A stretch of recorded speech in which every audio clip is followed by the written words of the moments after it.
हारून भी क्या कर रहे हैं? या एक मेरे क्लाइंट है, उनकी ना एक वेरिफिकेशन कॉल, ये सेक्शन 3 की वजह से उनका अकाउंट जो है वो एट रिस्क हो गया है।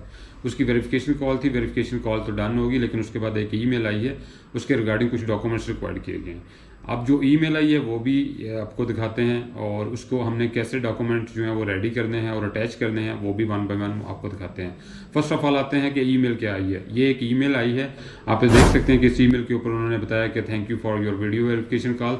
देन उन्होंने कुछ डॉक्यूमेंट्स रिक्वायरमेंट की है। ये आप इनको जो है वो अनेक्चर वाइज तरतीब दे लेंगे।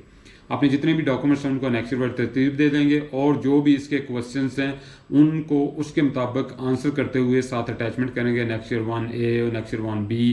देन इसी तरह आपके ये सामने जो तरतीब है, इस तरह अनेक्चर आप अटैच करते जाएंगे। जैसे आप करेंगे देन आप इसी को रिप्लाई बैक कर देंगे, आपकी सबमिशन हो जाएगी। 2 से 3 दिन बाद इसका रिप्लाई आ जाता है, और जो हमने ये किया इसी का रिप्लाई जो है वो ये आपके सामने है, सक्सेसफुली डन है।